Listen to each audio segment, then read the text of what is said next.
Y voy a empezar con una oración, hermanos. Padre, en el nombre de Jesucristo, Señor, como tú eres el que nos enseñas todas las cosas y que nos revelas todas las cosas, revela estas verdades, Señor, a cada uno de nosotros, Señor, que para eso tú nos has llamado y para eso tú has iniciado todo esto. En el nombre de Jesús, amén.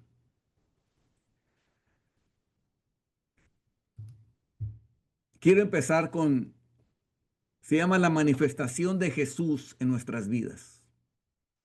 O sea, que Jesús se manifieste a través de nuestras vidas, de nuestros cuerpos, que Él sea el que dirige nuestras vidas. El estudio está centrado en eso.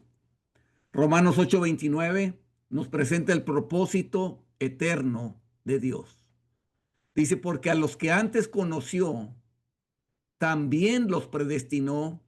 Y dice, ¿para qué? Para que fuesen hechos conformes a la imagen de su Hijo. Para que fuesen hechos conformes a la imagen de su Hijo, para que Él sea el primogénito entre muchos hermanos, porque se parecen, los hermanos se parecen, tendrán apariencia distinta en la parte exterior, pero en sus valores, en lo que hacen, es idéntico. Ese era el propósito eterno de Dios, para que todos fuesen hechos conformes, moldeados a la imagen de su Hijo. Y luego Juan 20:21 nos dice el propósito de todos estos que sean hechos conformes a la imagen de su Hijo, qué era lo que iban a hacer. Juan 20:21 dice, entonces Jesús les dijo otra vez, paz a vosotros. Como me envió el Padre, así también yo os envío. Como me envió el Padre, así también yo os envío. Esto es, con el mismo propósito que el Padre envió a Jesús, es el mismo propósito que nosotros tenemos aquí en esta tierra. Que lo mismo que lo envió a Él a hacer, es lo mismo que nos envía a nosotros para hacer. Por eso es que necesita a una iglesia que esté conforme a la imagen de su Hijo, para que todos igual que Jesús, cumplan el mismo propósito que Jesús quería hacer. ¿Qué es lo que está pasando? Que ahorita estamos saliendo de las tinieblas y por eso quiero darle la visión completa. Primero, ¿qué pasó después de los apóstoles? Después, ¿qué provocó el martirio de cristianos? Esto es, cuando sufrieron el martirio muchos cristianos, ¿qué pasó después? ¿Qué provocó las alianzas del cristianismo con el gobierno? ¿Cuál fue el resultado de estas alianzas? Y luego vamos a ver cómo Dios, a través de 8 épocas distintas, empieza a redescubrir la palabra de Dios que había estado oculta para preparar para sí un pueblo bien dispuesto que cumpla su eterno propósito, que sean hechos conformes a la imagen de su Hijo y que hagan el mismo propósito por lo que Jesús fue enviado. Primeramente, ¿qué pasó después de los apóstoles? Después de los padres apostólicos, alrededor del año 190, coincide con el tiempo cuando ya se tuvo la palabra de Dios completo. Esto era importantísimo. Por eso es que tenemos palabra de Dios. Ya teníamos el Antiguo Testamento, pero el Nuevo Testamento se completó más o menos alrededor de esa fecha, cuando ya teníamos completamente el canon en el Nuevo Testamento. Lo que se denominaba cristianismo cayó en densas tinieblas y hubo muchas persecuciones. La primera fue en el año 64 con Nerón, el cual fue muy cruel. Los crucificaba, los quemaba y eran muertos por bestias salvajes. En el año 107 hubo otra persecución, echado a las bestias, Ignacio de Antioquía. Después Policarpo, esto fue en Esmirna, en el año 155, quemado y apuñalado en un estadio. Pero no solamente era en Roma, en Lyon, Francia, año 177, un grupo de 48 cristianos, incluyendo Blandina, que es alguien que conocíamos a través de la historia, fueron también muertos, torturados en un anfiteatro, expuestos a las bestias salvajes y ejecutados y muertos. En Cartago, año aproximadamente 180, 12 cristianos muertos por espada en el anfiteatro. Y ahí mismo en Cartago, en el año 203, Perpetua y Felicita, con sus compañeros en Cristo, fueron muertos en el anfiteatro por medio de bestias salvajes y gladiadores. Ahora, ¿qué empezó a provocar este martirio en los cristianos? Las nuevas generaciones de cristianos, acuérdense, ya estaban sin los padres apostólicos ahí. Ya estaban, como quien dice, sin las columnas vertebrales, sin las que tenían el carácter cristiano, ya no estaban vivos. Y estos pensaron ser más sabios que sus predecesores e hicieron alianzas con el gobierno. ¿Qué provocó las alianzas del cristianismo en el gobierno? Se hizo el edicto de Milán en el año 313, en el tiempo de Constantino en el occidente y Licinio en el este. Y básicamente el edicto decía, era una libertad de culto o de religión en todo el imperio romano.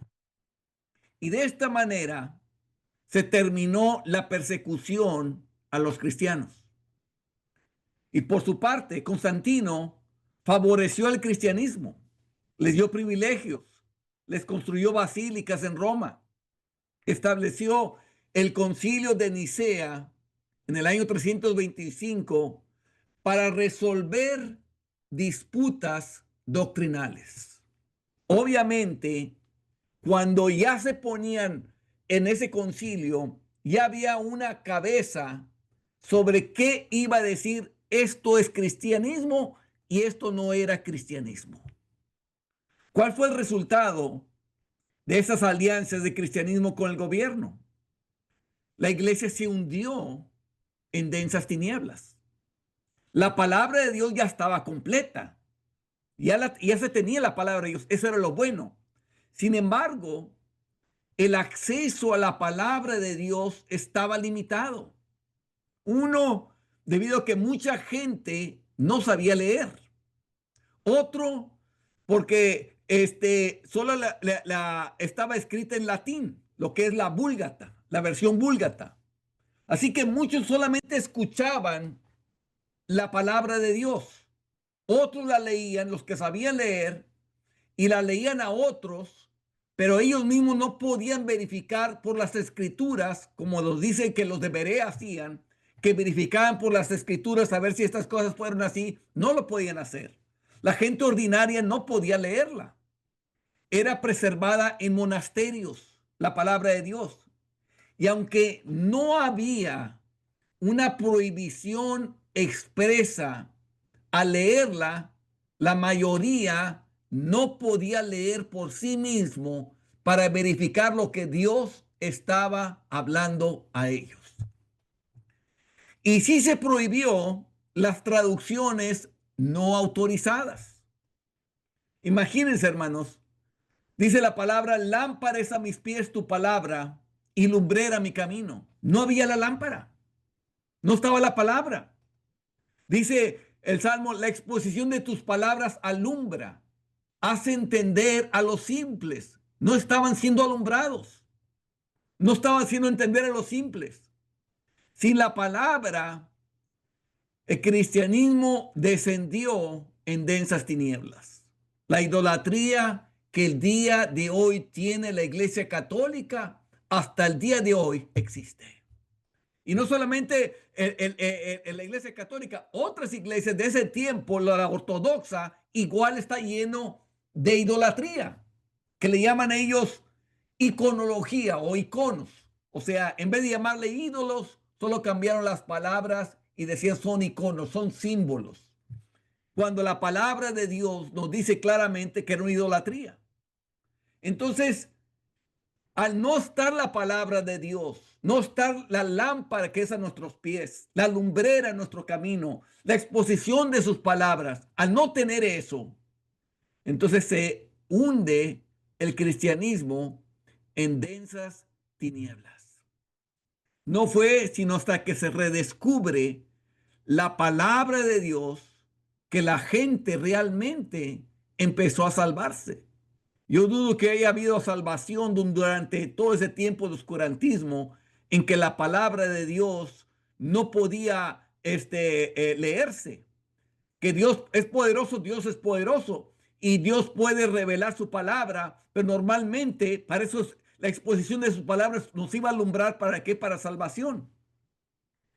Pasaron 8 épocas para el redescubrimiento de la palabra de Dios que Dios estaba haciendo para preparar para sí a un pueblo bien dispuesto. Primero empezó con la reforma de Lutero en el siglo XVI. La doctrina que se enfatizó, que se descubre, donde la gente empieza a salvarse, era la salvación por gracia, por medio de la fe sola. Esto es la justificación por la fe. Pero eso se levanta en respuesta porque en ese tiempo estaban vendiendo las indulgencias. En otras palabras, estaban vendiendo la salvación. Y él, para refutar esa doctrina, Lutero entra en las escrituras, se pone a leer y encuentra esta doctrina, que la salvación es por gracia, es gratuita, no había que pagar nada por ello. Y que era por medio de la fe solamente para ser justificados. Y no por eso, en otras palabras, fue en respuesta al ambiente que había alrededor de la iglesia. Y ahí es donde empieza el rompimiento. Ahí se separa y empieza, separado de la iglesia católica, a surgir nuevas iglesias. No solamente eso, sino que en ese mismo tiempo se puso la autoridad absoluta de la Biblia, de la palabra de Dios. Esto último trajo acceso para todos a la palabra de Dios. Esto es, se empezaron a hacer traducciones de la palabra de Dios, haciéndolas accesibles a toda la gente para que toda la gente pudiera entender lo que Dios quería hacer. En el siglo XVII fueron los puritanos. ¿Qué doctrina enfatizaron ellos? El vivir santamente. Para muchos era solamente la fe, pero como toda doctrina, la fe sin obras es muerta. Muchos le dijeron ya solamente hay que creer en fe y ser justificados. Obviamente hubo una desviación. Entonces, en el siglo XVII vienen los puritanos y empiezan a enfatizar la vida de santidad, un pacto con Dios, una reforma de la sociedad conforme a la palabra de Dios, la devoción personal con Dios, esto es la relación con Dios. Empezaron también células de grupos cristianos que se podían reunir entre ellos. Empezó a enfatizar también el sacerdocio de todos los cristianos, de todos los creyentes. Esto es, como dice la palabra, que somos real sacerdocio, que somos los que se ha puesto Dios para poder que la gente pueda salvarse a través de la predicación del evangelio. El impacto que trajo fue un avivamiento espiritual y una vida centrada en la palabra de Dios. Por fin empieza a la gente a vivir conforme a la palabra de Dios y no conforme a las opiniones de los hombres, ni no conforme así yo creo que sea correcto o no correcto. Ahorita ya se puso en el centro la palabra de Dios para regular la conducta de las personas. Después de esto vino el primer despertamiento, gran despertamiento, alrededor de los años 1730, 1740, con Jonathan Edwards, con George Whitefield, con Juan Wesley y su hermano. ¿Cuál doctrina se enfatizaba en ese entonces? El nuevo nacimiento. Esto es una experiencia de conversión. Juan Wesley se dio cuenta que le estaba predicando aquí, vino a Estados Unidos y estaba predicando aquí a los indios, pero él mismo se dio cuenta que no estaba salvo. Se regresa y tiene un nuevo nacimiento, nace de nuevo. Y cuando nace de nuevo, la doctrina que él empieza a enfatizar, el nuevo nacimiento, la experiencia de conversión, la seguridad de salvación, de que has sido salvado por él y que tú sabes que naciste de nuevo. No, no solamente eso, sino el evangelismo. Esto trajo mucho aviamiento en el protestantismo. Esta es la iglesia que se separó de la iglesia católica, les llamaban protestantes. El nacimiento de la iglesia metodista. Pero no solo eso, fue Wesley el que trajo que cualquier creyente podía predicar el evangelio. Que no solamente los ministros, no solamente los pastores, no solamente los evangelistas, los que habían sido ordenados oficialmente para ser ministros, no solamente ellos podían predicar, sino cualquier nacido de nuevo, cualquier creyente podía predicar el evangelio. Esto trajo mucho aviamiento y muchas almas a la salvación. El segundo despertamiento, aproximadamente del año 1790 hasta cerca del año de 1900. Realmente fue un avivamiento largo. Fue el avivamiento de Charles Finney. Y con él, ¿qué doctrinas empezó a redescubrir por la palabra de Dios? El libre albedrío. El libre albedrío, que el hombre podía creer en Dios. Si se le daban los argumentos necesarios para creer, podía responder al Espíritu Santo. Que no había que esperar hasta que me dieran ganas. Que tan pronto como yo escuchaba la palabra de Dios y venía la comisión del Espíritu Santo, yo podía responder a esa acción del Espíritu Santo y rendir mi vida a Cristo y dejar el pecado y creer en Él. Esto trajo mucho aviamiento. No solamente eso, sino también traía la doctrina de santidad, de que la persona era llamada a vivir una vida de santidad a través de conocer los diferentes oficios de Cristo. En otras palabras, por medio de Cristo, la santidad era entrar en el reposo, el vivir rectamente y que se podía vivir santamente. Esto también trajo un grande evangelismo.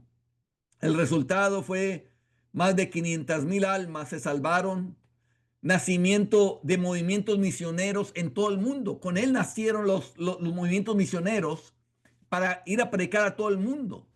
En Estados Unidos se abolió la esclavitud y hubo muchas reformas sociales.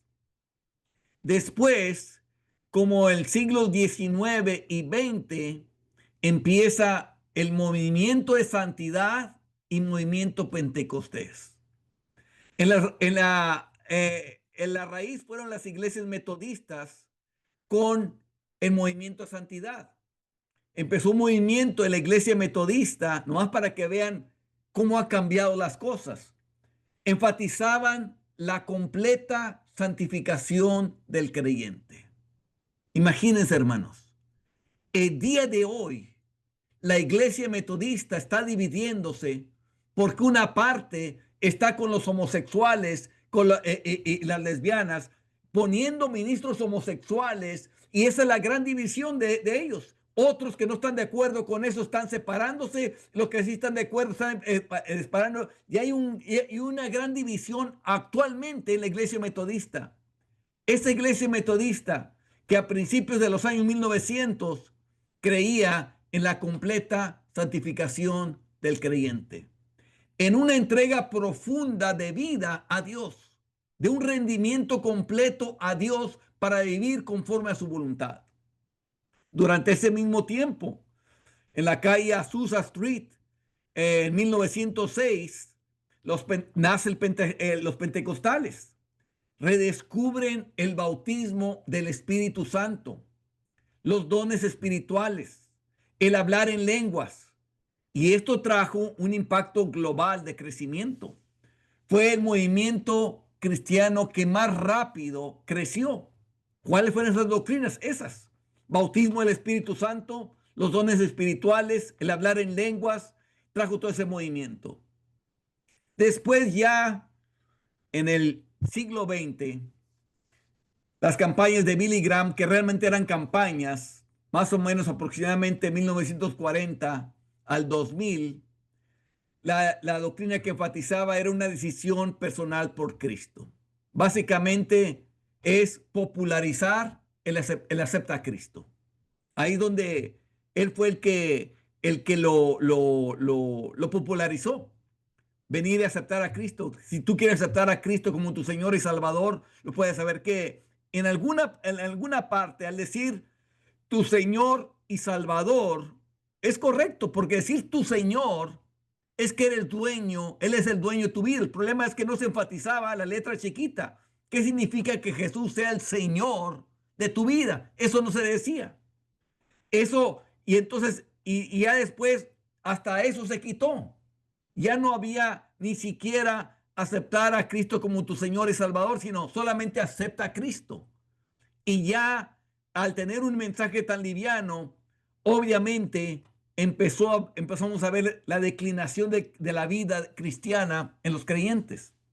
Lo otro que también enfatizaba, que fue bueno, fue la sola autoridad de la Biblia. O sea que la Biblia era la autoridad en cuanto a fe y conducta del cristianismo.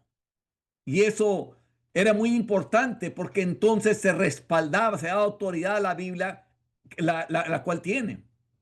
Trajo millones a Cristo, entre comillas, porque profesaron solamente una entrega a Cristo, pero como yo lo vi en campañas y lo vi cercano a primera mano, porque yo mismo estuve ahí, yo mismo fui a visitar a los que aparentemente se ven convertido, no con Billy Graham, pero con la versión latina de Billy Graham, que era Luis Palau.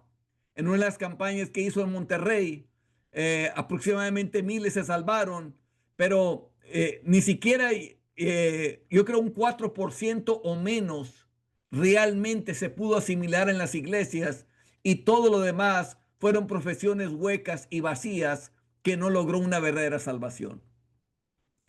Después de esto viene el movimiento carismático y avivamientos de 1960 hasta la actualidad. Aquí trajo los dones espirituales de los pentecosteses a las principales iglesias católicas. La iglesia católica estaba perdiendo muchos miembros. Entonces adoptaron la parte exterior de los pentecosteses. Las doctrinas que enfatizaban era ser llenos del Espíritu, sanidades, la alabanza y adoración renovada. Esto es, cantos evangélicos modernos los empezaron a cantar en los grupos carismáticos católicos. Y así hubo un pequeño avivamiento entre los católicos. Para aquellos que buscaban esa parte o que eran atraídos hacia eso, los ponían. Yo me acuerdo que yo le prediqué a una persona y empezó a asistir con nosotros allá donde yo me congregaba, al Castillo del Rey, y después de tiempo dejó de asistir. Fuimos a visitarlo y nos llevó ahí al grupo carismático católico. Me acuerdo que yo hablé al líder y el líder tenía la doctrina, haz de cuenta que estabas escuchando la doctrina de un bautista. Y cuando yo le dije por qué estaba engañando a la gente, haciendo creer que estaba salvo, él decía, no porque se quite el marianismo o no porque se quite los ídolos se va a salvar. Somos salvos por la gracia, sin obras. Y esa era su doctrina. Entonces ya se había infiltrado esas doctrinas, el desvío de la doctrina como debería ser, ya se había infiltrado en las iglesias católicas, en los grupos carismáticos. Hubo los avivamientos contemporáneos del siglo XX-XXI que ya no sabe uno si eran avivamientos o no. Se enfatizaba un evangelismo global, el énfasis en la presencia de Dios, el gozo e intimidad con el Espíritu, doctrinas de la confesión positiva, de la prosperidad, mezclado con los dones espirituales. Todo esto hay en duda. ¿Por qué hay en duda? Porque más que todo era el sentir era una religión de sentimientos más que de acciones. Era sentir como que está la presencia de Dios y la gente sentía, pero eran hombres impíos que estaban sintiendo porque había una alabanza bonita. Y el aliento de la risa, que era lo que el gozo, según esto, el gozo de salvación. Todo eso empezó en nuestros días y eso era algo que nosotros vivimos.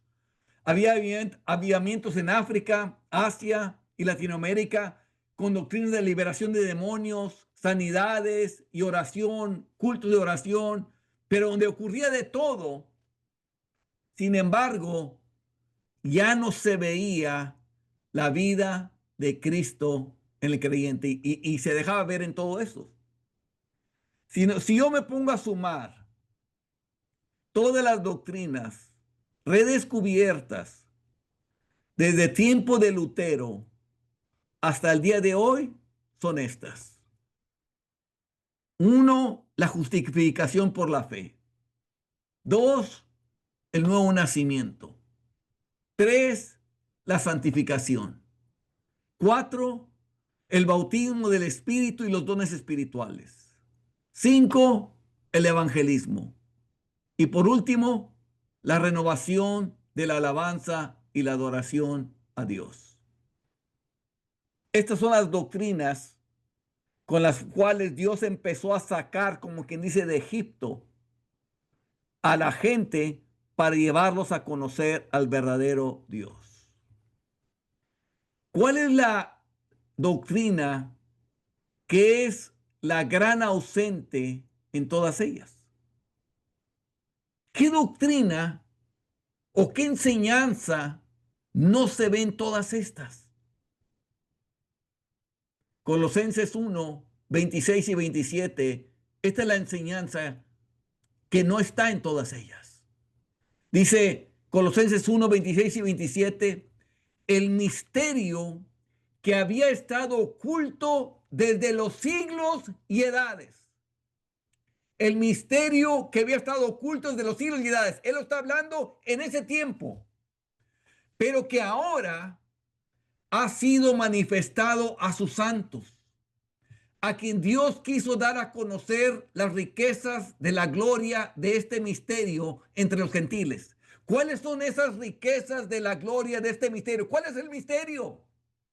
Que es Cristo en vosotros, la esperanza de gloria. Cristo en vosotros, la esperanza de gloria. ¿Cuál es la esperanza de alguien que va a ir a la gloria? ¿Cómo puedes esperar que vas a ir a la gloria si Cristo está en ti? Esa es tu esperanza. Pero si Cristo no está en ti, no tienes esperanza de que tú vayas a terminar en la gloria, que tú vayas a entrar a los cielos gloriosos de allá arriba. Pero fíjense las palabras, el misterio que había estado oculto desde los siglos y edades. El tiempo de Pablo, porque el tiempo de Pablo, estamos hablando de que el oscurantismo que había entre los judíos, ellos lo pudieron ver. El misterio que había estado oculto desde los siglos y edades. Él lo vino a dar a conocer, a descubrir cuál es el misterio. Sin embargo, hermanos, a través de todo este tiempo, el misterio sigue estando oculto. Todavía está escondido. Quita a Cristo actuando en el creyente de las doctrinas que mencioné y obtienes una deformación del cristianismo. Quita a Cristo viviendo en el creyente en la justificación por la fe. ¿Y qué tienes? Solo una declaración de labios. Una fe sin obras. Esto es lo que tienes. Quita a Cristo del nuevo nacimiento y solo tienes una experiencia bonita de salvación. ¡Ay, me perdonó! ¡Me salvó! ¡Me perdonó mis pecados! Sentí muy bonito. Ahora quiero andar con lo de Dios. Y luego le empiezan a poner, tienes que hacer esto y hacer esto otro y hacer esto otro y hacer esto otro. ¿Qué es lo que tengo que hacer? Haz todo eso y se pueden hacer eso. Lo mandan a las obras. Quita a Cristo de la santificación y empiezan Y aquellos que empezaron por la fe y que recibieron a Cristo por la fe, terminan por la ley. Es que si estás santo no puedes hacer esto. Si estás santo no puedes hacer esto otro. Y mira su santificación viendo la ley. ¿Qué es lo que hay que hacer? No, esto no se puede hacer. Esto sí se puede hacer. Y están mirando solamente a eso. Y no están mirando a Cristo.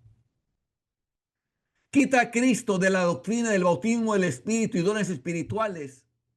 Sin Jesús es convertirte en un Simón el Mago. Dame también a mí ese poder para que yo pueda sanar a los enfermos, pueda liberar demonios, puede hacer esto y puede hacer aquello. Dame ese poder.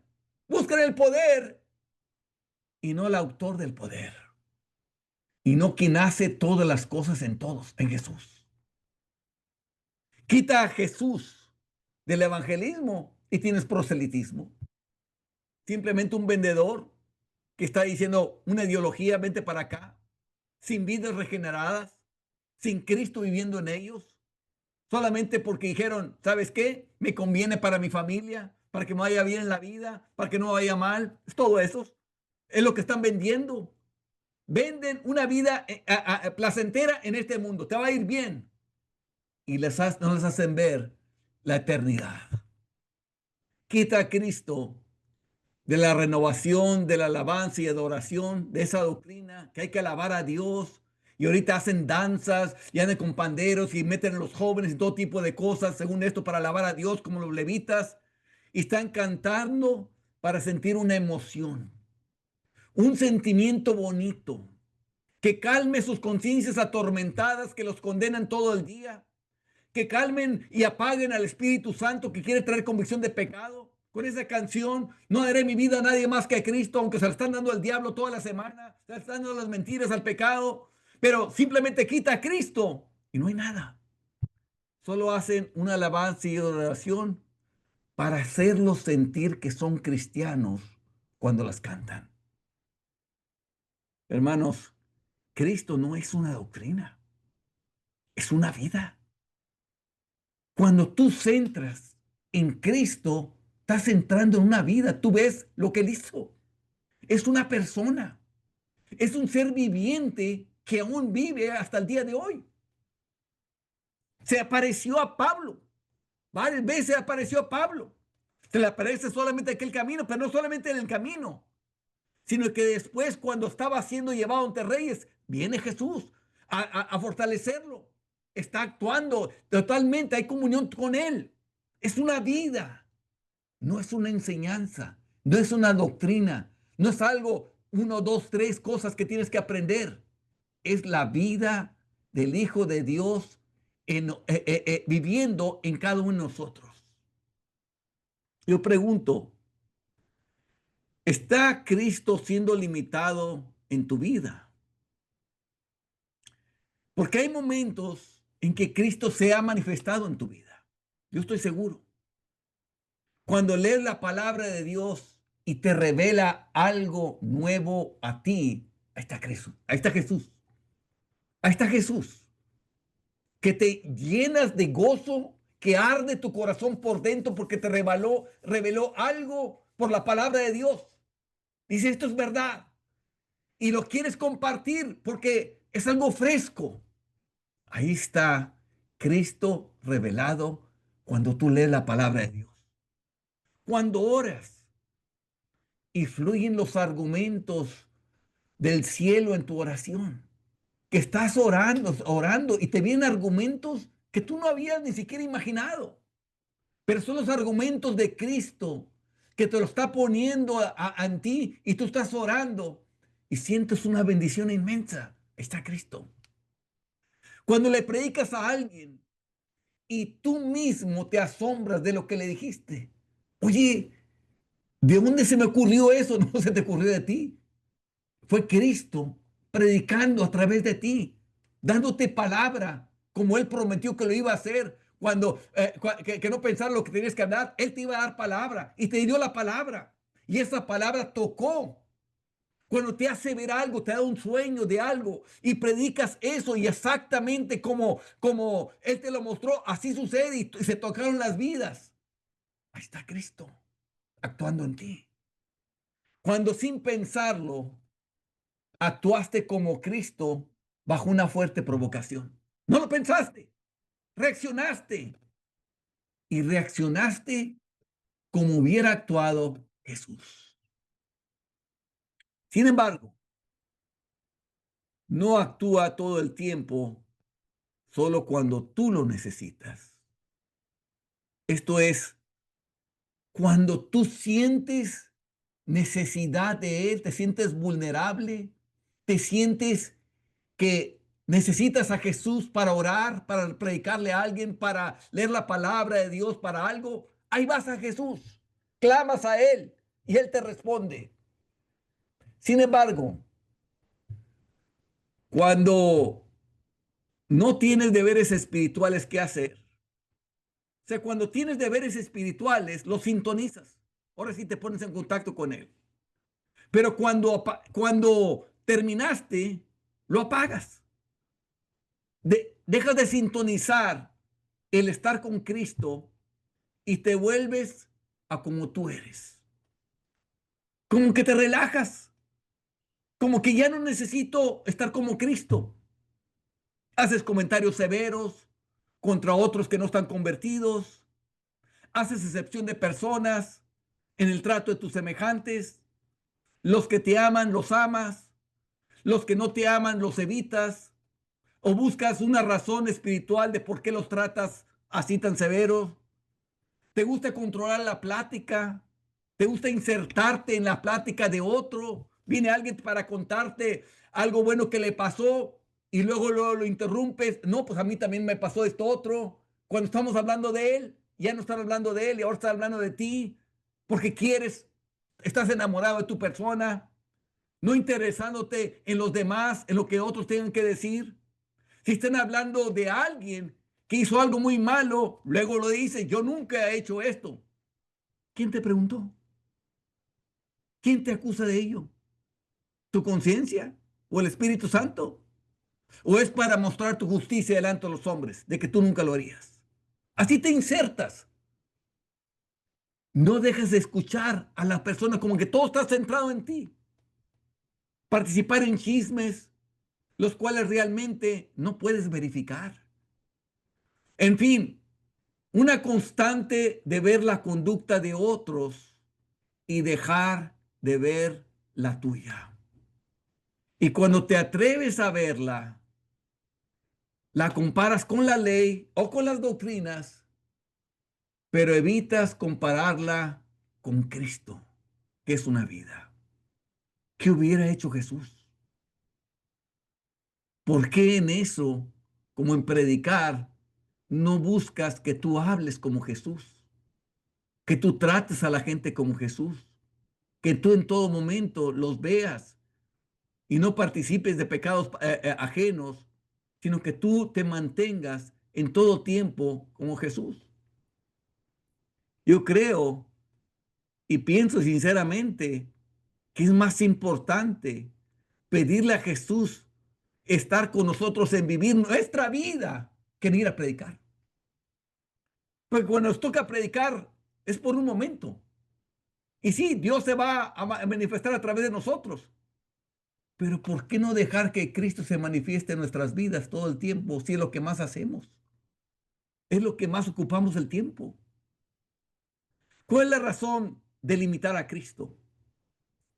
¿Por qué limitas a Cristo en tu vida? ¿Por qué no más cuando te conviene buscas su ayuda y cuando no simplemente lo encierras? Uno puede ser que tienes diferente propósito del de Dios y el de Cristo. El tuyo es llegar al cielo. Con eso estás contento. Tienes el propósito de llegar al cielo. Y es todo lo que te interesa. Quieres ir al cielo. El de Dios es hacerte a la imagen del Hijo. Como leímos, para que fuesen hechos conformes a la imagen de su Hijo. Romanos 8:29. Para que fuesen hechos conformes a la imagen de su Hijo. En eso está trabajando Dios. En eso es tu meta. Ese es el propósito para tu vida. Él quiere hacerte como Jesús. El tuyo, no, yo nomás quiero llegar al cielo. Aunque no sea como Jesús. Yo solamente quiero llegar al cielo. y el propósito de Dios para que fuesen hechos conformes a la imagen de su Hijo. No estás en la misma página con Él. No estás. No solo eso, Él te quiere hacer conforme a la imagen de su Hijo para que tengas el mismo propósito de Cristo cuando fue enviado. Como me envió el Padre, así también yo os envío. Una vez que estás hecho conforme a la imagen de su Hijo, que puede contar contigo, de que siempre está Cristo en tu vida, Él te quiere enviar con el mismo propósito que envió a Jesús. Y tú no estás pensando en eso. Tú estás pensando solamente ir al cielo. Es todo. Ya me salvo, me voy al cielo y estoy con Él.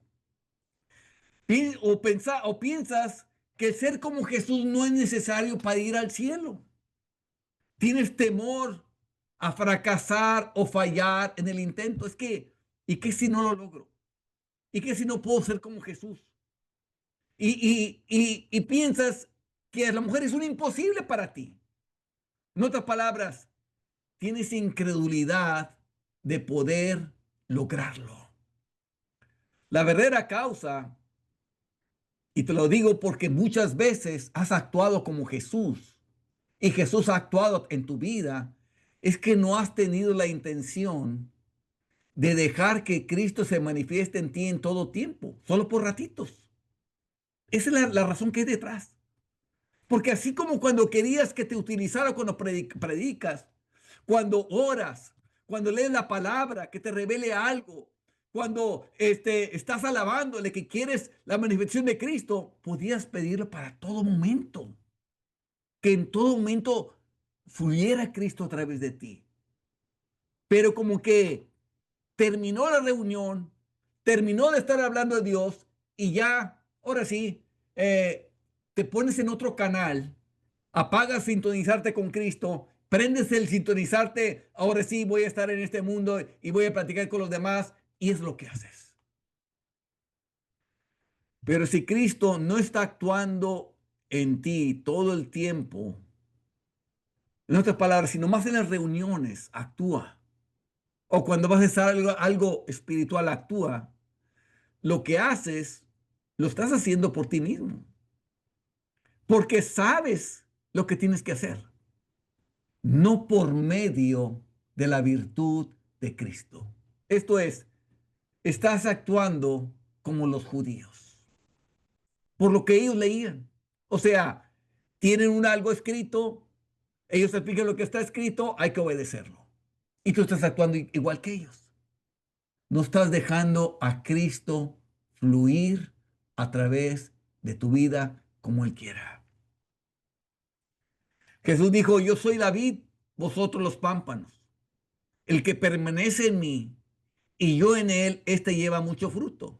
Y dice, porque separados de mí, nada podéis hacer. Separados de mí, nada podéis hacer. Si separados de Jesús, nada puedes hacer, quiere decir que cuando tú no estás sintonizado con Cristo, todo lo que hiciste no lo hizo Jesús, porque dice que nada puedes hacer. Entonces, esas obras que se hicieron son trapos de inmundicia delante de Dios. Esto es lo que es.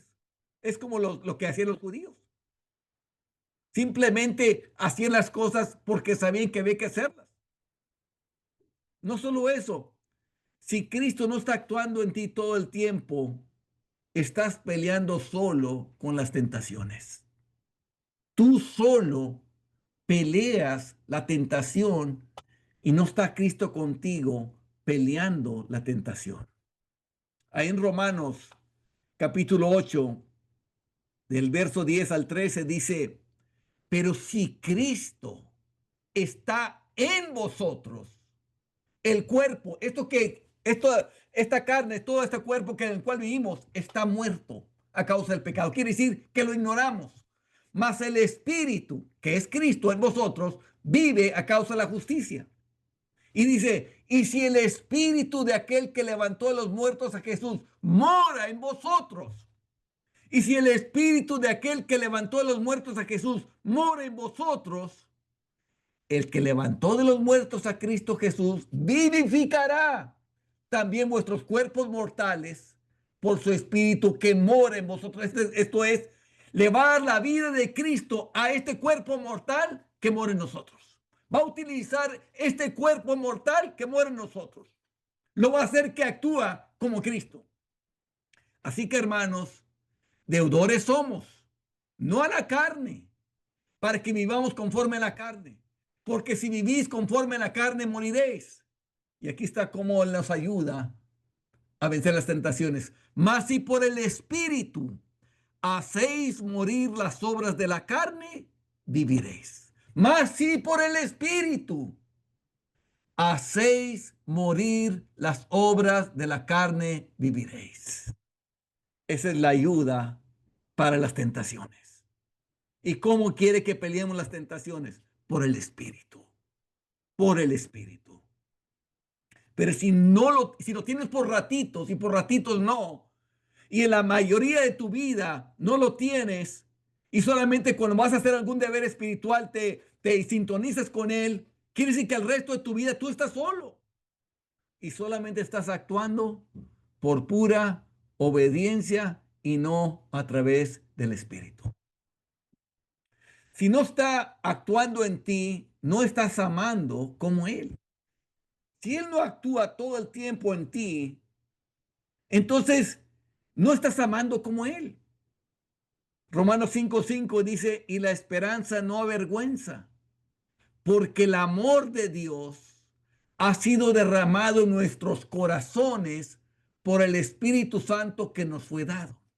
El amor de Dios, el amor de Cristo, fue derramado por el Espíritu que nos fue dado, pero tú te sintonizas en momentos con Él y en momentos no te sintonizas.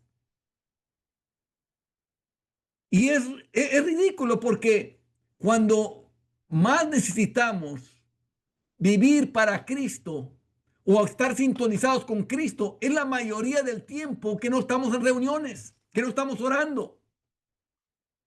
A mí me llama la atención que cuando David peca, fue en el tiempo que los reyes salen a la guerra. Debían estar ocupados ahí. Y si hubiera ido para allá, hubiera estado en guardia. Se hubiera puesto en guardia, protegido, ¿qué voy a hacer? Esto otro. Y obviamente, si hubiera, Dios mío, ahorita voy a ir a la guerra, voy con todo el ejército, Dios mío, guárdanos, protégenos, actúa en nosotros. Hubiera estado presente, muy alerta de cualquier cosa y siempre en comunión con Dios porque sabía que Él es el que le daba la victoria en todo. Pero estoy en mi casa y estoy relajado.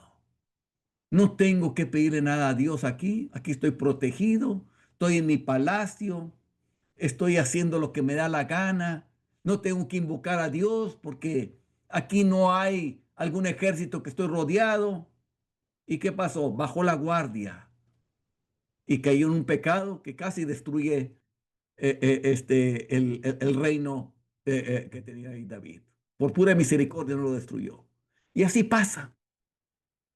Estás en tu casa, bajas la guardia, porque aquí no hay necesidad de estar con él, porque no vas a ir a una reunión, porque no vas a ir a alguna cosa importante, y bajas la guardia. Y, empiezas a actuar, empiezas a platicar, te envuelves en la plática con otros, y de pronto salen los comentarios severos contra alguien, humillando a alguien, hablando de otro, entrando en chismes, entrando en diferentes cosas que solo contristan al Espíritu Santo. Porque el amor de Él no está actuando en ti. Es dado por el Espíritu, pero tú no estás sintonizado por el Espíritu. Estás en ti mismo. Dice en Efesios 4:17, para que habite Cristo por la fe en vuestros corazones, a fin de que arraigados y cimentados en amor. Por eso digo que no estás amando como Cristo, con el amor de Cristo. Dice, para que habite Cristo por la fe en vuestros corazones, en tu corazón. ¿Cuál es el propósito, el fin de que habite Cristo en ti? Que estés arraigado y cimentado en amor. Efesios 4:17. Por lo tanto, Tu amor viene a ser solo un mandamiento que te ha sido enseñado. Hacerle bien a la gente y vámonos. Es todo, le ha sido enseñado, le va a hacer bien a la gente y es todo. Pero no lo estás amando como Cristo quizás lo quisiera amar a esa persona. Quizás te siente sin moldes, porque ya tienes un molde de cómo debes actuar con la gente. Jesús quiere romper tus moldes. No necesita nuestros moldes. Nosotros necesitamos a Jesús, cómo Él quiere hacer las cosas a través de nosotros. Tú ya tienes un molde. ¿Cómo debes de hacerlo? Ya tienes una doctrina, ya tienes todo, ya sabes qué hacer. No, Él no quiere tus moldes. Rompe Él todo eso. Él quiere actuar espontáneamente en tu vida a través y con cada persona en particular. Quiere amarla como Cristo los quiere amar. Es lo que Él quiere hacer. En otras palabras, es un amor que es enseñado por un mandamiento solamente y no la manifestación de Cristo actuando a través de ti. Cuando venga Él, si Cristo no está en ti en todo tiempo, te alejarás a Él avergonzado. En su venida, te alejarás de Él avergonzado. Dice en 1 Juan 2:28, y ahora, hijitos, permaneced en Él, habitar en Él, estar en Él. Dice, para que cuando se manifieste Cristo, tengamos confianza, para que en su venida no nos alejemos de Él avergonzados, para que en su venida no nos alejemos de Él avergonzados. ¿Y por qué está diciendo esto? Que cuando Él se manifieste, 1 Juan 3, 2, 3, en esto lo está diciendo. Amados, ahora somos hijos de Dios y aún no se ha manifestado lo que hemos de ser, pero sabemos que cuando Él, Jesús, se manifieste, seremos semejantes a Él, porque le veremos tal como Él es. Y todo aquel que tiene esta esperanza en Él, en otras palabras, que cuando Él se manifieste será semejante que Él, todo aquel que sabe, cuando Él se manifieste yo tengo que ser igual a Él, dice, se purifica a sí mismo, así como Él es puro. 1 Juan 3, 2, 3. ¿Cómo se purifica? ¿Comparándose con la ley? ¿Comparándose con la doctrina? A ver, deja purificarme. ¿Qué es lo que dice la palabra de Dios? Ah, esto no puedo hacer, esto sí puedo hacer. ¿Así voy a purificarme? No. Sino mirando a Jesús para ser semejante a Jesús. No miro la ley, no miro la doctrina, miro la persona. ¿Cómo es Jesús? Mirándolo a Él. Como Él es, así voy a ser yo también. ¿Cuáles son algunos de los refugios de mentira para no ser como Jesús?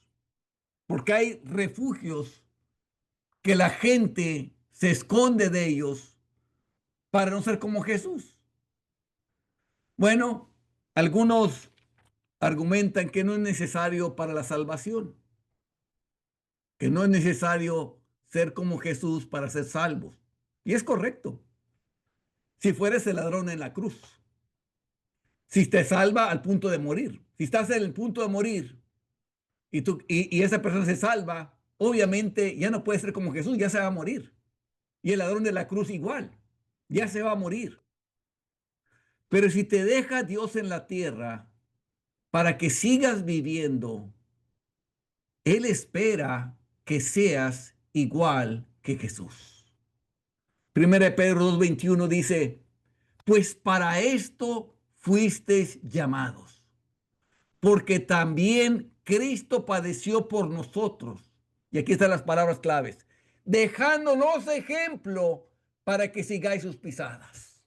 Dejándonos ejemplo para que sigáis sus pisadas. ¿Qué quiere decir? Que Dios espera que sigas el ejemplo de Jesús, que sigas las pisadas de Jesús. Eso es lo que Él está esperando de ti. Efesios 5:2.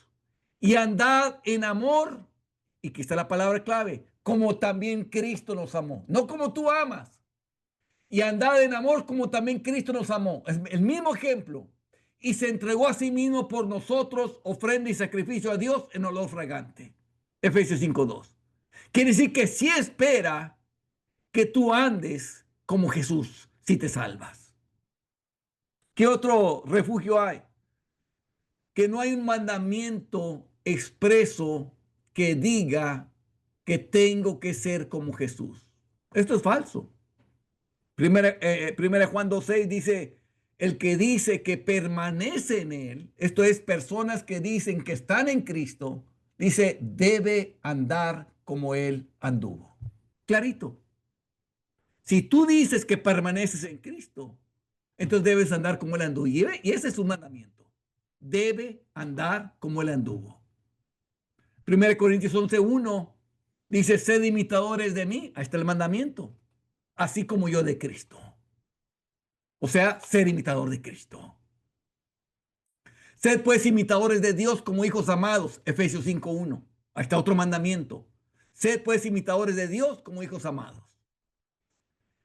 Dice Colosenses 2:6 y 7. Por tanto, de la manera que habéis recibido al Señor Jesucristo, andad en él, arraigados y sobreedificados en él. Igualito. De la manera que habéis recibido al Señor Jesús, la persona del Señor Jesús, no una doctrina.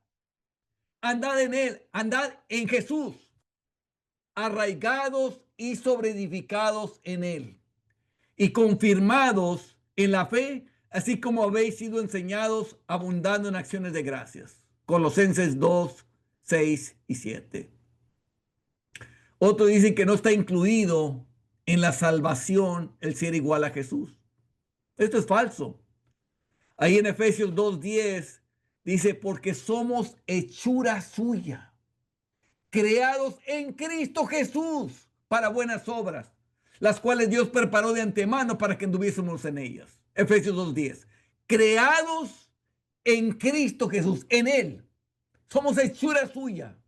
Esto es, nacidos de Dios. Colosenses 3:1 al 4 dice, sí, pues habéis resucitado con Cristo, que es lo que es la salvación, haber resucitado con Cristo, dice, buscad las cosas de arriba, donde está Cristo sentado a la diestra de Dios. Poned la mira en las cosas de arriba, no en las de la tierra, porque habéis muerto y vuestra vida está escondida con Cristo en Dios. O sea, cuando Cristo, tu vida, se manifieste, entonces vosotros también seréis manifestados con Él en gloria. O sea, cuando la vida de Cristo se manifieste en tu vida, la cual es tu vida, entonces tú también serás manifestado con Jesús en gloria. Otro argumento es que Dios no dio los recursos para ser igual a Él. Esto es falso. De nuevo, según Corintios 3:18. Por tanto, nosotros todos, mirando a cara descubierta, como en un espejo, la gloria del Señor, dice, somos transformados de gloria en la misma imagen. ¿La misma imagen de quién? De Jesús, como por el Espíritu del Señor. Deja de mirar la ley, deja de mirar la doctrina, mira al Hijo para que seas como Él. Ahí en Isaías 45:22 dice, mirad a mí y sed salvos todos los términos de la tierra, porque yo soy Dios y no hay más. Mirad a mí, mirad a la persona, a Jesús. Ahí en Efesios dice, Efesios capítulo 3, verso 16-20, dice, para que os dé conforme a las riquezas de su gloria, dice, el ser fortalecidos con poder en el hombre interior por su espíritu. ¿Cómo va a él fortalecer al hombre interior? ¿Cómo va a fortalecerlo con poder al hombre interior por su espíritu? Esto es, aquí te lo dice en la siguiente frase, oración, para que habite Cristo por la fe en vuestros corazones. Así es como lo va a hacer, a fin de que arraigados y cimentados en amor, seáis plenamente capaces de comprender con todos los santos cuál sea la anchura, la longitud, la profundidad y la altura, y de conocer el amor de Cristo, que excede a todo conocimiento. Y dice, ¿para qué? para que sean llenos de toda la plenitud de Dios. Y si alguien duda que Él no lo puede hacer, si hay alguna incredulidad, remata el pasaje con este versículo. Y aquel que es poderoso para hacer todas las cosas, mucho más abundantemente lo que pedimos o entendemos, según el poder que actúa en nosotros. ¿Cuál es ese poder que actúa en nosotros? Cristo en nosotros. El último argumento es de que es un acto de soberbia el querer o intentar ser como Jesús. Dicen, como Jesús solo hay uno y no hay más.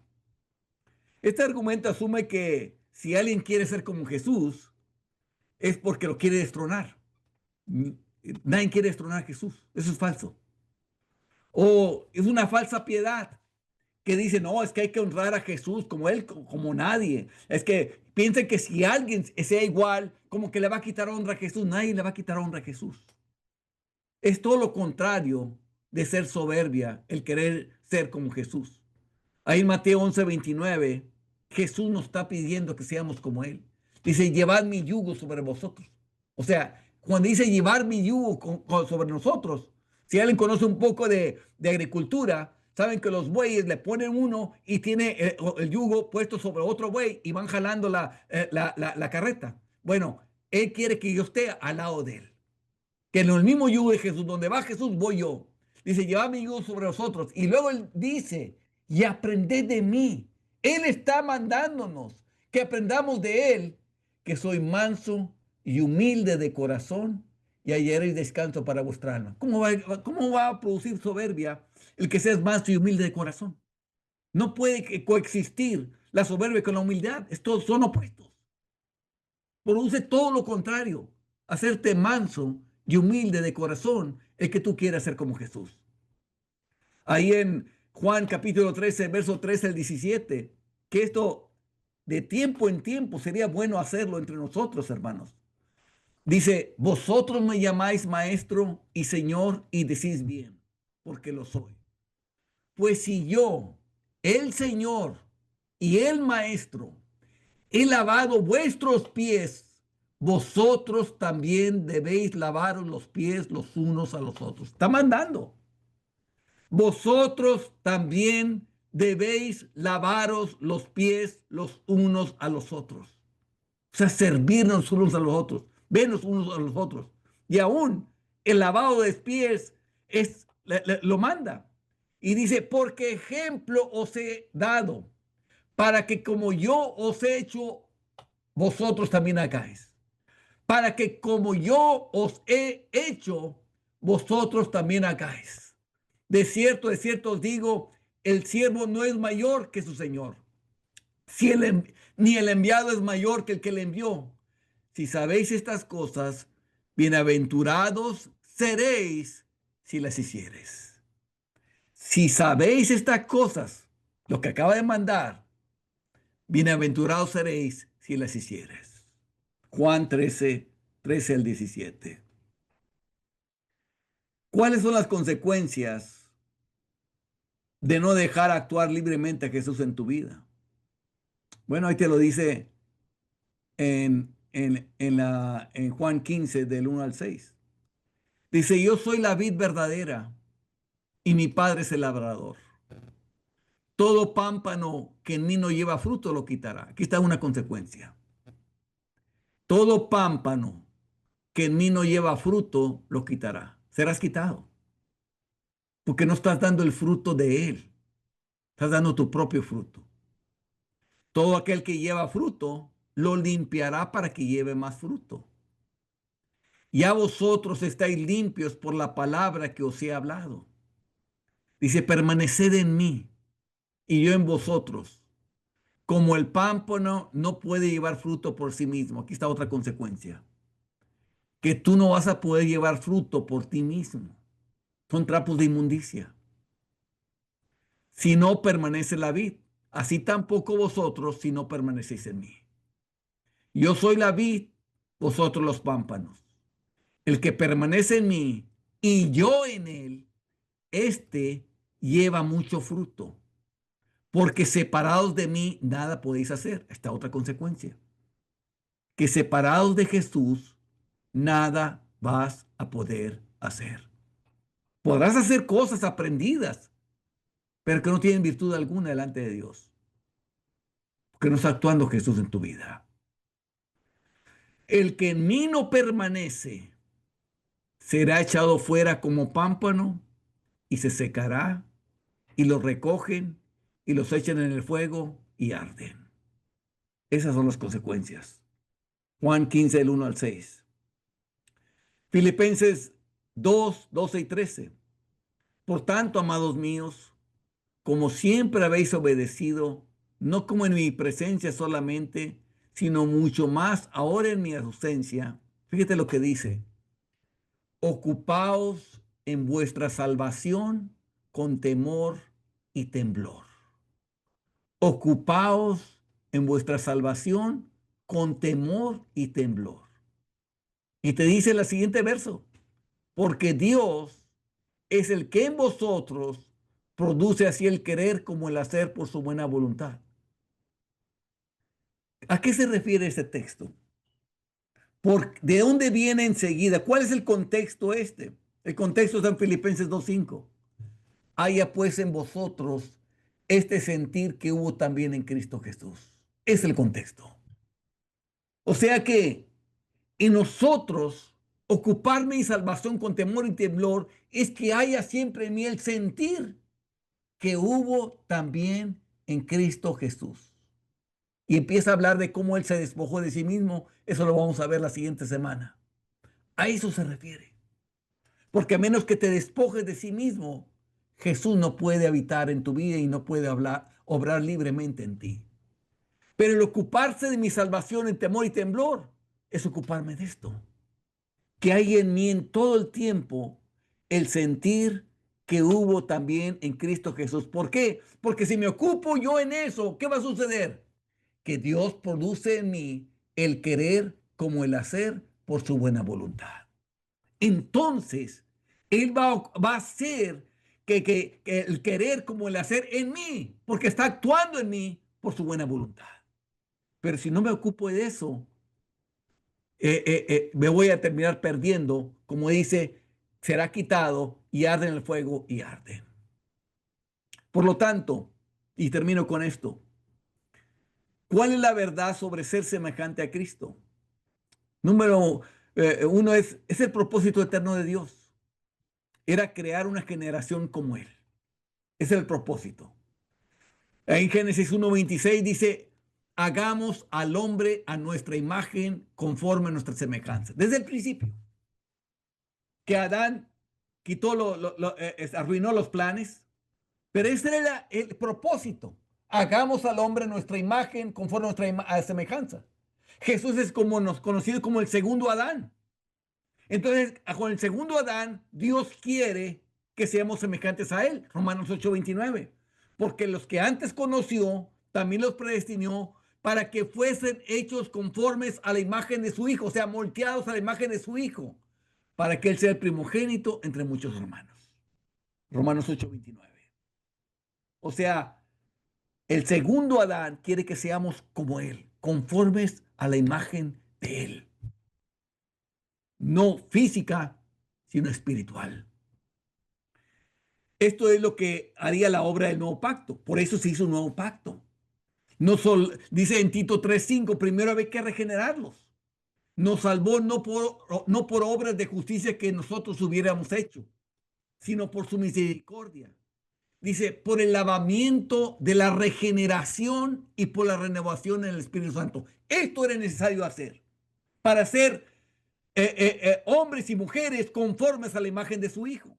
Había que lavarnos, regenerarnos y renovarnos en el Espíritu Santo para hacernos conforme a la imagen de su Hijo. Tito 3:5. Por eso había que hacer un nuevo pacto. Por lo cual este es el pacto que la casa de Israel. Después de aquellos días, dice el Señor, pondré mis leyes en la mente de ellos y sobre su corazón los escribiré. Ahí está, otra vez hablando del corazón, pero este es Cristo en nosotros. Y seré a ellos por Dios, y ellos me serán a mí por pueblo, y ninguno enseñará a su prójimo, ni ninguno a su hermano, diciendo, conoce al Señor, porque todos me conocerán, porque lo llevamos dentro, desde el menor hasta el mayor de ellos, porque seré propicio a sus injusticias y nunca más me acordaré de sus pecados y de sus iniquidades. Al decir nuevo pacto, ha dado por viejo el primero, y lo que se da por viejo y se envejece está próximo a desaparecer.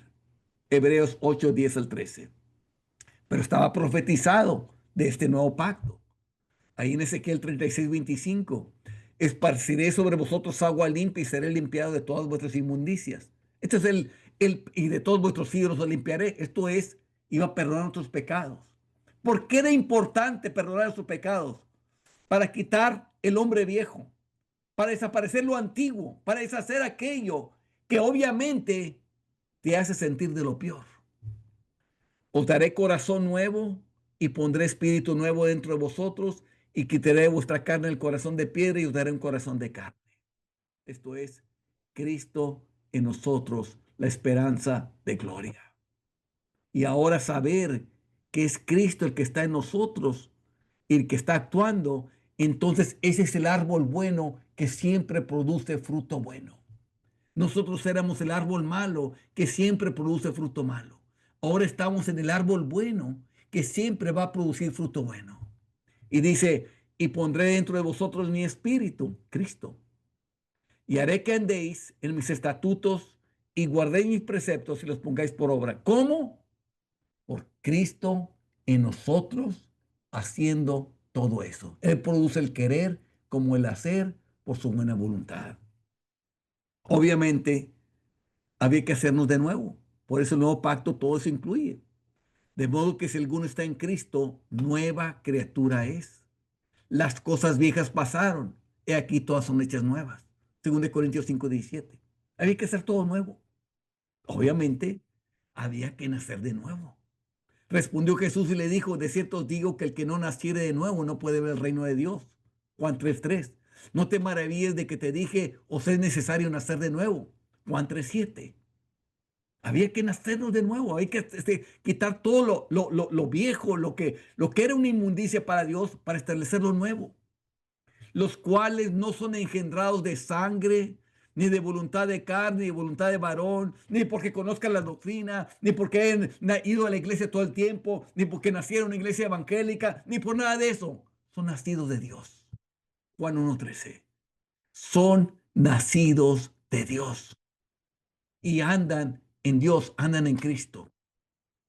Los ministros tienen como fin formar a Cristo en el creyente. Esa es la labor del ministro. Para eso Él hizo ministros. Ahí en Efesios 4, 11 al 13. Y Él mismo constituyó a unos apóstoles, a otros profetas, a otros evangelistas, a otros pastores y maestros. ¿Con qué fin? A fin de perfeccionar a los santos para la obra del ministerio, para la edificación del cuerpo de Cristo. ¿Y qué es lo que iba a lograr? Hasta que todos lleguemos a la unidad de la fe y del conocimiento del Hijo de Dios, a un varón perfecto. ¿Quién es ese varón perfecto? Cristo. A la medida de la estatura de la plenitud de Cristo. A la medida de la estatura de la plenitud de Cristo. Esa es la labor de los ministros. Gálatas 4:19. Hijitos míos, por quienes vuelvo a sufrir dolores de parto hasta que Cristo sea formado en vosotros. Gálatas 4:19. Hasta que Cristo sea formado en vosotros. Esa es la labor del ministro. Formar a Cristo en ellos para que actúe como Cristo. El bautismo del Espíritu Santo es para alcanzar esto.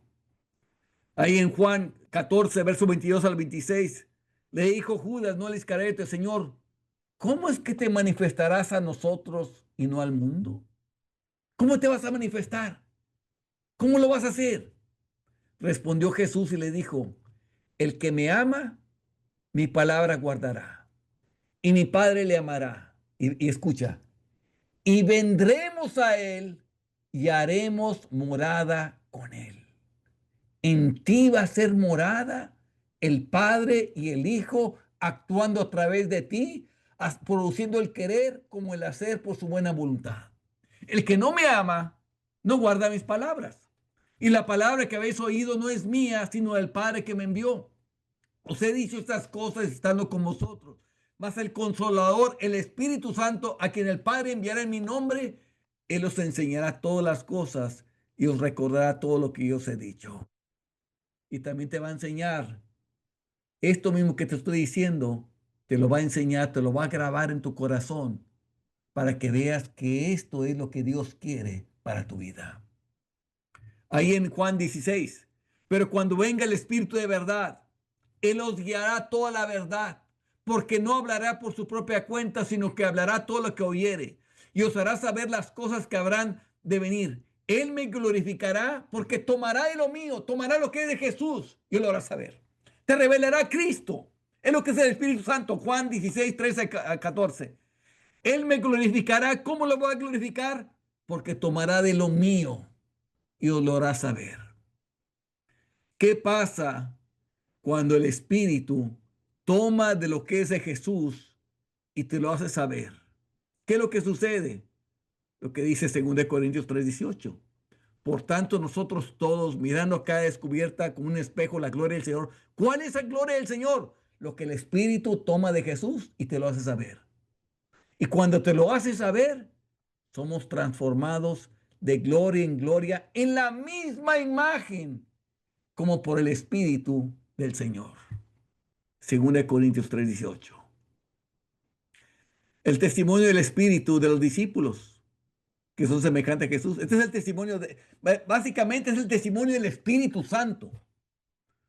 Usando los discípulos, probando el Espíritu Santo a través de las Escrituras de que son semejantes a Jesús. Ahí en Gálatas 2:20. Con Cristo estoy juntamente crucificado. Y ya no vivo yo. Fíjate, Pablo ya dice, ya no vivo yo. Pero estaba bien vivo. Mas vive Cristo en mí. Y lo que ahora vivo en la carne, en ese cuerpo que él tenía, lo vivo en la fe del Hijo de Dios, el cual me amó y se entregó a sí mismo por mí. ¿Qué está testificando? Que Pablo solamente vivía en Cristo, que ya no vivía él, que él estaba muerto. Y lo que ahora vivía, lo vivía en Cristo. 1 Corintios 11:1, ya lo leímos. Sed imitadores de mí, así como yo de Cristo. Era un imitador de Cristo. 1 Juan 4:17. En esto se ha perfeccionado el amor en nosotros, para que tengamos confianza en el día del juicio. Fíjate cuál es la confianza que el creyente va a tener en el día del juicio. Esta es la confianza. Pues como Él es, como es Jesús, así somos nosotros en este mundo. 1 Juan 4:17. Como Él es, así somos nosotros en este mundo. La pregunta, ¿eres tú como Jesús en este mundo? Porque si no, no vas a tener confianza en el día del juicio. ¿Qué os detiene para caminar como Jesús? Para que seas igual a Jesús. Para que se manifieste Jesús en tu vida todos los días. ¿Qué te detiene? No se ha manifestado porque así tú lo has querido. Tú le has dado solamente ratitos a Jesús para que se manifieste. Es lo que tú has querido. Tú eres el único responsable para no andar igual que Él todos los días y en todo el tiempo. No hay nadie más. Porque sí se ha manifestado en tu vida. Has tenido sus momentos en el cual se ha manifestado en tu vida, que tú mismo te has asombrado. Pero tú le pones, Él no tiene libertad. Lo tienes encarcelado. Lo tienes atrapado. Lo tienes cuando lo necesitas. Y no, Él no tiene libertad para usarte a ti, en vez de que tú lo utilices a Él. Para usarte a ti cuando Él quiera, sino es cuando tú quieres. Tienes que saber qué implica esforzarse para entrar por la puerta angosta. Porque dice, muchos procuran, pero ¿por qué no entran? Porque nomás procuran y no se esfuerzan. Y aquí lo que habla es esforzarse en la gracia de Dios y no en tus fuerzas. Esforzarse en la gracia Y aquí te voy a decir, ¿qué es esforzarse en la gracia? Te voy a hacer varias preguntas. ¿Has sido alguna vez consolado en Cristo? ¿Te ha consolado Cristo cuando te salvó, que te perdonó todos tus pecados? ¿Cómo te sentiste? ¿Sentiste consolación? ¿Sentías que tenías como alas en los pies, que podías volar? ¿Te sentiste livianito? ¿Te ha consolado con su amor? ¿No te ha revelado su amor muchas veces? ¿Has tenido comunión con el Espíritu cuando estás orando? Que has tenido esa comunión y que fluye a través de ti con las palabras. ¿No has visto a Jesús cuando está hablando con esa comunión con el Espíritu? ¿No has sentido ese afecto entrañable desde corazón de Dios hacia ti y luego que tú hacia Él? ¿Has experimentado alguna misericordia de parte de Él? ¿A poco no lo has experimentado? ¿Cuánta misericordia has sentido por ti? ¿Cuánto perdón te ha dado? ¿Cómo te ha soportado y cómo ha sido longánimo y paciente para contigo? ¿Acaso no te toca el saber que tuvo que morir Cristo por ti para salvarte? Dice, el amor de Cristo nos constriñe es como que nos presiona el pecho, nos presiona el corazón, pensando que si uno murió por todos, luego todos murieron. En otras palabras, que Él tuvo que morir para que yo pudiera vivir. No te presiona por dentro. ¿Hay algún agradecimiento en ti por lo que hizo por ti? Si lo hay, movido por ese agradecimiento, ¿no te motivará a esforzarte para que entres por la puerta angosta? Para que dejes de actuar libremente a Jesús en tu vida, lo dejes actuar a Él todo el tiempo. Él quiere actuar todo el tiempo, quiere usar tu cuerpo todo el tiempo. Que cuides tu salvación con temor y temblor, asegurando de tener siempre el mismo sentir que hubo en Cristo Jesús, que en todo el tiempo quieres tener el mismo sentir que hubo en Cristo Jesús. ¿Estás dispuesto a dar un paso adelante de los que se atreven a querer andar como Jesús? Porque muchos no quieren andar como Jesús. Quieren saber doctrina, quieren aprender Biblia, quieren hacer cosas, quieren ir a predicar allá afuera, quieren hacer muchas obras, pero no quieren ser como Jesús. ¿Puede contar Dios con tu voluntad de dejar que se manifieste en tu vida? ¿O no puede contar Dios con eso contigo? Piensa tan solo cuán grande gozo le traerías al Padre el hacerlo. Piensa cuánta alegría le darías. El enorme efecto que traería en este mundo. Dice en Romanos 8:19, porque el anhelo ardiente de la creación es el aguardar la manifestación de los hijos de Dios. El mundo está esperando que los verdaderos hijos de Dios se manifiesten. ¿Quiénes son los verdaderos hijos de Dios? Los que se manifiesta Jesús en sus vidas, los que actúan a través de ellos. El mundo está esperándolos. El mundo allá afuera ardientemente anhela la manifestación de los hijos de Dios. Tú harías la diferencia entre una visitación de Dios o lo mismo que hay ahorita, o más de lo mismo. Serías un parteaguas, una diferencia, aunque fuera solamente uno. Todo sería diferente. Dice Romanos 13:12 y 14, la noche está avanzada y se acerca el día. Desechemos pues las obras de las tinieblas y vistámonos las armas de la luz. Andemos como de día, honestamente, no en glotonerías y borracheras, no en lujurias y lascivias, no en contiendas y envidias. Dice, sino vestidos del Señor Jesucristo y no proveáis para los deseos de la carne. Vestidos del Señor Jesucristo. La noche está avanzada. Las tinieblas están muy densas el día de hoy. Se acerca el día, ya viene. Así que el mandamiento es vestidos del Señor Jesucristo y no proveer para los deseos de la carne. Vimos muchas doctrinas que trajera un avivamiento. Esta es la doctrina de los últimos tiempos, que traerá avivamiento preparándote para la venida de Jesús. Esta es, que más que una doctrina, es una vida.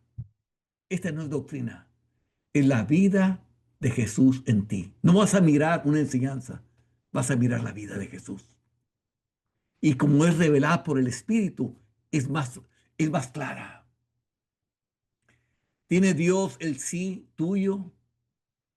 De solamente tener la intención de dejar que Cristo se manifieste en tu vida todos los días. ¿Tiene el sí? ¿O le pondrás por ratitos? ¿O lo quieres tú dosificar?